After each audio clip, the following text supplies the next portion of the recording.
Video like जरूर कर लीजिए और ऐसे वीडियो लगातार फ्री में पाने के लिए चैनल को तुरंत सब्सक्राइब कर लीजिए और बेल आइकन को जरूर टैप कर लीजिए ताकि आगे भी सारे वीडियो आपको मिलते रहे। यूट्यूब में फॉलो करते हैं तो प्लीज ये वाला फ्री टेलीग्राम चैनल जरूर ज्वाइन कर लीजिएगा। सारे नोटिफिकेशन सारे अपडेट यहीं पे आते हैं, ध्यान रखिए।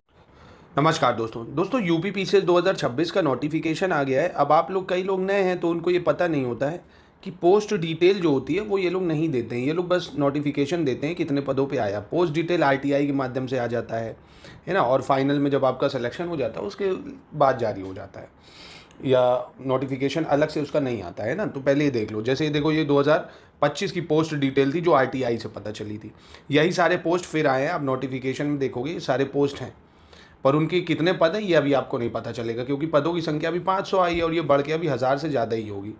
अब इसमें आप मोटा मोटा देख लो कौन से पद होते हैं। जैसे डिप्टी कलेक्टर, जिसको आप एसडीएम कहते हो, सबसे फेवरेट पद लोगों का यही है, इसी के लिए लोग पेपर देते हैं। अभी अमूमन आप ये समझिए 30 से 50, इससे ज़्यादा नहीं आता है। अभी 2025 में 34 आए थे, है ना। 30 से 50 रहते हैं, इससे ज़्यादा नहीं रहते हैं। तो जो टॉपर होते हैं, टॉप 30 टॉप 50, उनको ये मिलता है एसडीएम।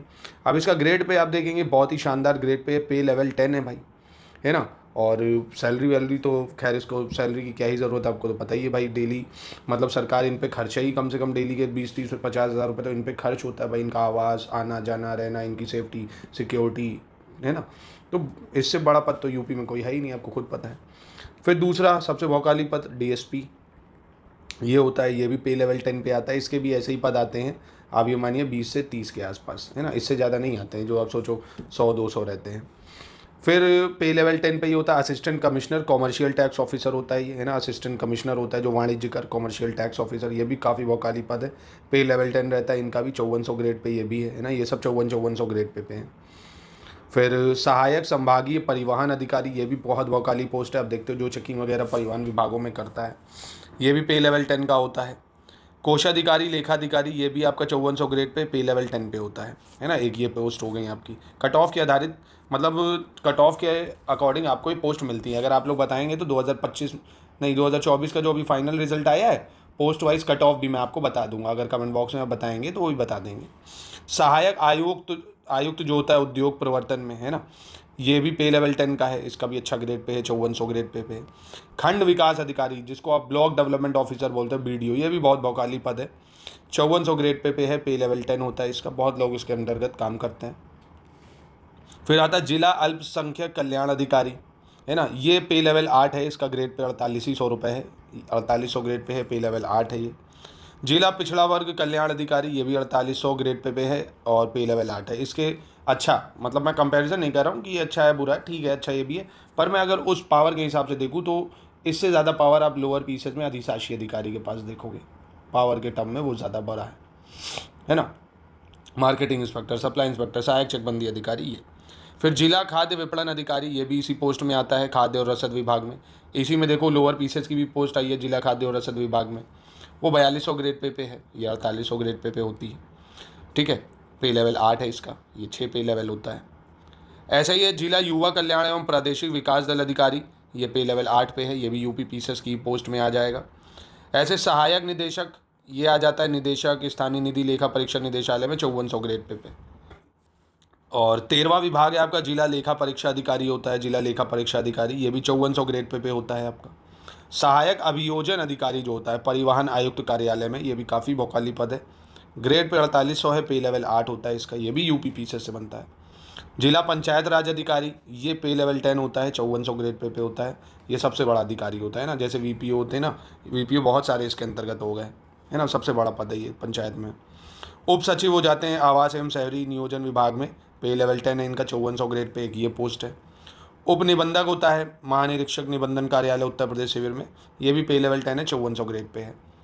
सहायक श्रम आयुक्त होता है लेबर डिपार्टमेंट में, पे लेवल 10, 5400 ग्रेड पे। सहायक आयुक्त और सहायक निबंधक आ जाता है, पे लेवल 10, 5400 ग्रेड पे। सहायक शोध अधिकारी होता है, ये भी पे लेवल 10 है, 5400 ग्रेड पे।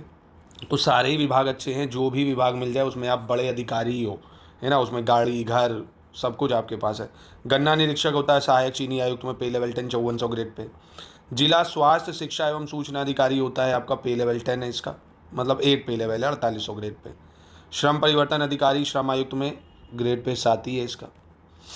जिला प्रशासनिक अधिकारी पे लेवल 7, है ना। तो ये 24 और 28 विभागों में टोटल नौकरी है। खाद्य सुरक्षा अधिकारी होता है पे लेवल 7। आबकारी निरीक्षक, सबसे पैसे वाला पोस्ट आबकारी निरीक्षक जो होता है। अभी देखो UP से आबकारी सिपाही होते हो ना आप, कितने सारे आबकारी सिपाही आबकारी निरीक्षक के अंतर्गत कार्य करते हैं।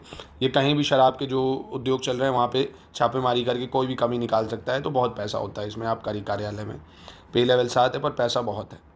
नायब तहसीलदार 42 ग्रेड पे लेवल 6 है, पर ये लोअर पीसेस के देखो बराबर ही हो गया है ना। नायब तहसीलदार तो ये भी आपको कम नंबर आएंगे तो ये पोस्ट मिल जाएगी। प्राविधिक सहायक होता है, पे लेवल 7 है ये भी। तो ये 28 विभाग हैं, इन 28 विभागों में आपको नौकरी मिलती है। और मुझे पता है आपकी फेवरेट भाई बताओगे SDM है सर मेरी, मुझे DSP बनना है।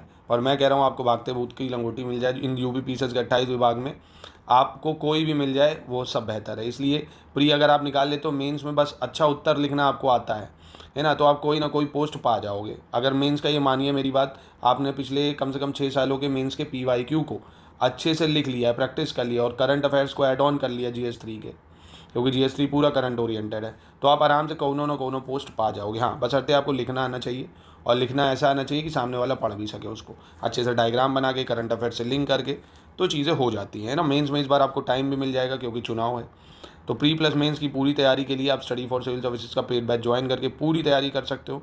इसमें आपको प्री प्लस मेंस के पूरे नोट्स देंगे सिलेबस के, करंट अफेयर्स के साथ ऐड करके, साथ में क्विज में प्रैक्टिस, टेस्ट में practice, doubt clearance, recorded classes, जो भी चीज़ें हैं एग्ज़ाम के लिए उस सब आपको मिलेंगी। कहीं से कोई बुक आपको नहीं लेनी होगी, है ना। तो और कोई डाउट है आप पूछ सकते हैं, ठीक है।